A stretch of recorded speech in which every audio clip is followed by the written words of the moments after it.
주식을 하는 사람이라면 꼭 한 번은 듣는 이야기가 있습니다.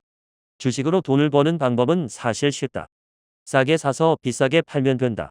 는 이야기입니다. 우스갯소리이긴 하지만 하기가 어려워서 그렇지 틀린 말은 아닙니다. 그런데 주식이 왜 오르고 떨어지는지에 대해 진지하게 고민해 본 적이 있으신가요?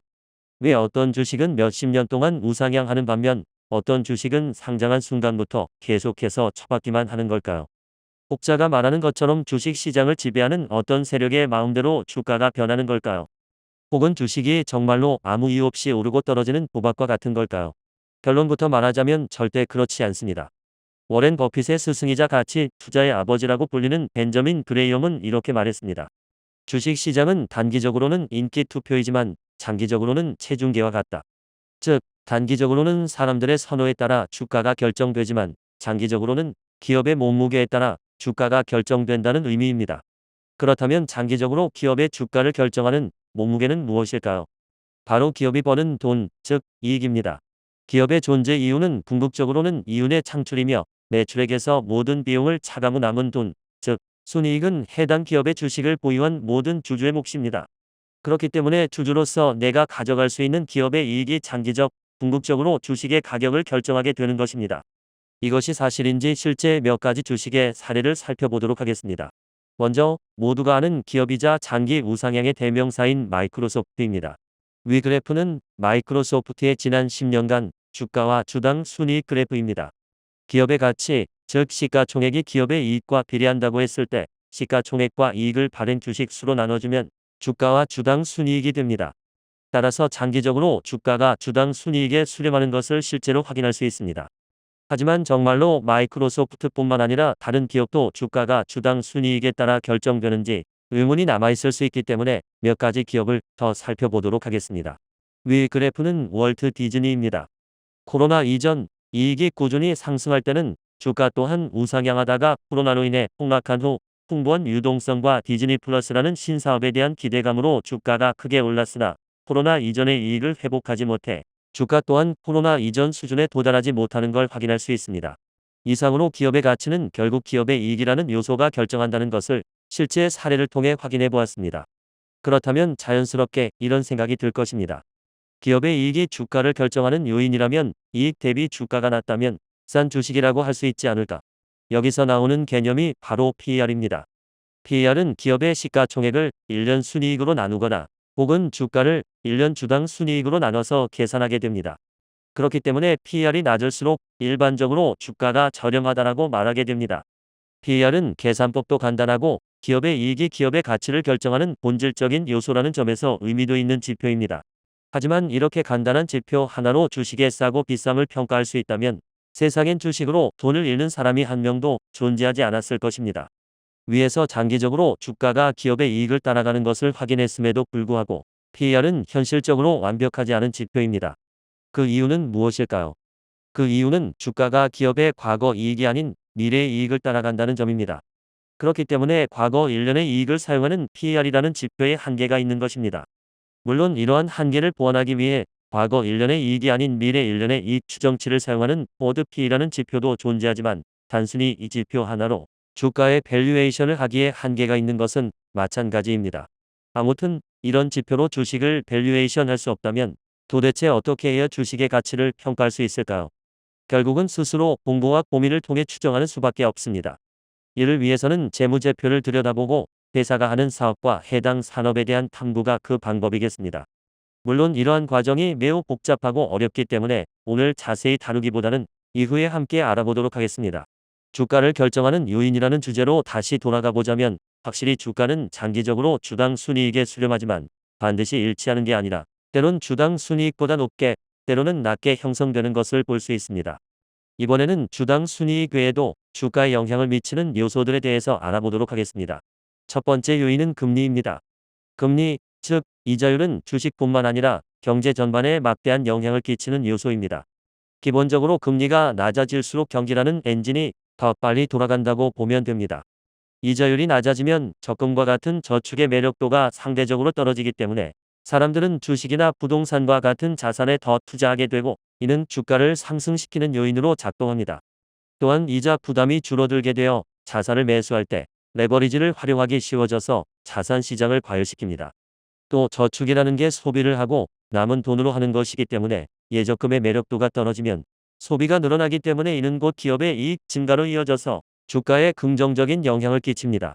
이번에는 기업의 입장에서 살펴보도록 하겠습니다. 가계와 마찬가지로 이자율이 낮아지면 신규 자금을 끌어오기가 쉬워지기 때문에 투자와 고용을 늘리게 됩니다.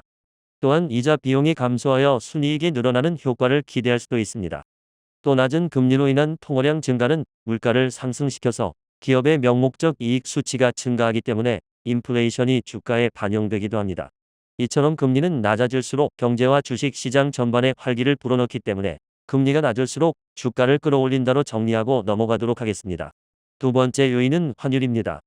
환율은 자국 통화와 외국 통화의 교환 비율, 쉽게 말해서 외국 화폐의 가격입니다.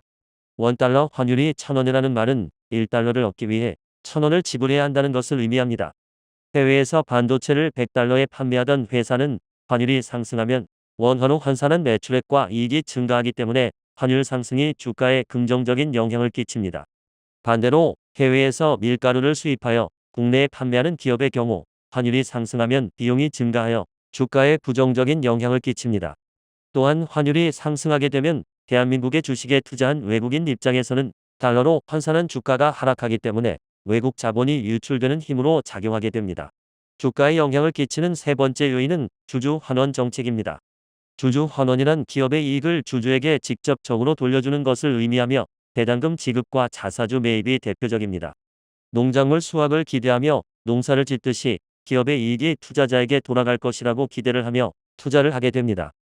하지만 어떤 기업들은 이익을 단지 현금으로 쌓아두거나 비효율적인 자본 사용으로 인해 이익을 투자자들에게 돌려주지 않습니다.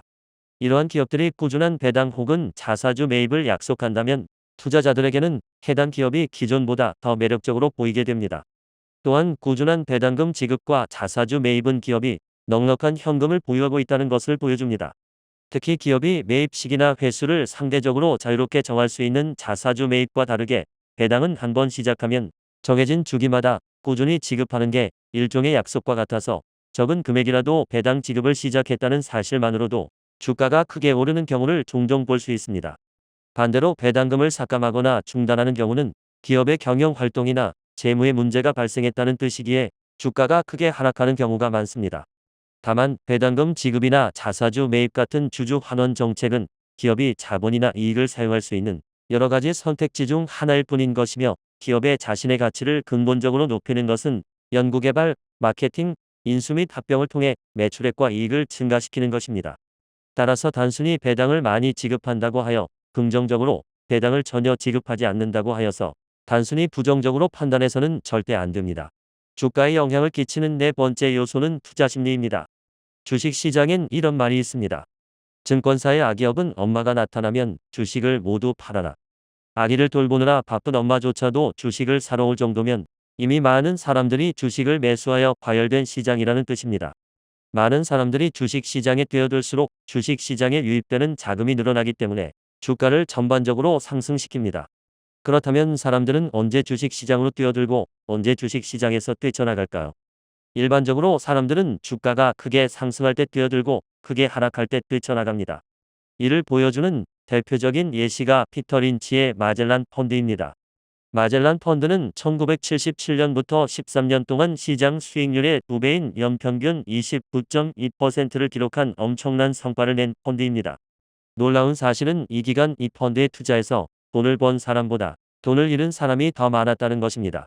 그 이유는 대부분의 사람들이 펀드 수익률이 좋았던 시기, 즉 주가 상승률이 높았던 시기에 펀드에 가입하고 펀드 수익률이 좋지 않았던 시기, 즉 주가 상승률이 낮았던 시기에 펀드를 해지했기 때문입니다. 쉽게 말해 비싸게 사서 싸게 파는 행태를 보였다는 것입니다.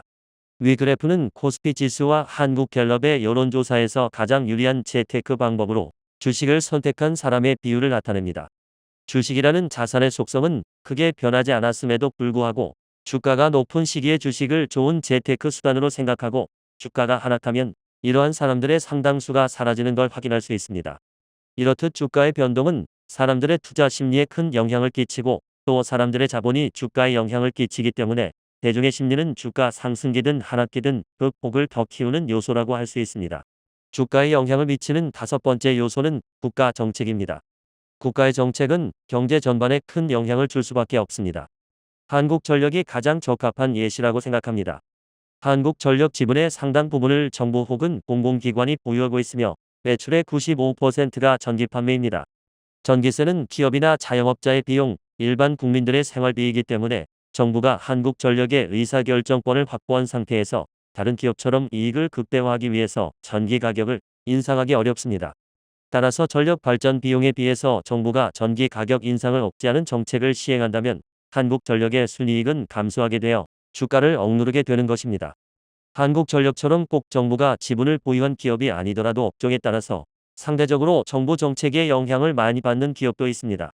기준금리나 대출 규제, 부동산 정책에 크게 영향을 받는 은행, 도시 재개발, 공공주택 공급과 관련된 건설업, 정부에서 주파수나 사업권을 정하는 통신업, 국가가 주요 고객인 국방산업 등이 그 일이라고 할 수 있습니다. 이상으로 기업의 이익 외에도 금리, 환율, 주주환원 정책, 투자 심리, 정부 정책 등이 주가에 영향을 끼친다는 것을 알아보았습니다. 이외에도 경쟁사의 변화, 경영진 교체, 지정학적 리스크 등 수많은 요인이 있겠으나 상식적으로 와닿는 요인이기 때문에 깊게 설명하지는 않겠습니다. 지금까지 주가에 영향을 끼치는 여러 요인을 살펴봤을 때 이들이 주가에 영향을 끼치는 이유는 근본적으로 기업의 이익에 변화를 주기 때문이라는 것을 알 수 있습니다. 즉, 기업의 주가를 결정하는 가장 중요한 요소가 기업의 이익이라는 것을 다시 한번 상기하고 가겠습니다. 마지막으로 한 가지 주의할 점은 경제는 수많은 요소들이 복잡하게 얽혀있는 현상이기 때문에 단순히 한 지표가 변화했다고 해서 주가가 이렇게 변할 것이라고 단정해서는 안 된다는 점입니다. 단순히 금리를 인상했으니까 주가가 하락할 거야, 환율이 상승했으니 수출액이 증가할 거야 같은 식의 단편적인 시각으로 바라보면 안 된다는 것입니다. 따라서 투자를 할 땐 여러 현상들을 종합적으로 판단하여야 합니다. 이상으로 오늘 영상 마치겠습니다. 시청해 주셔서 감사합니다.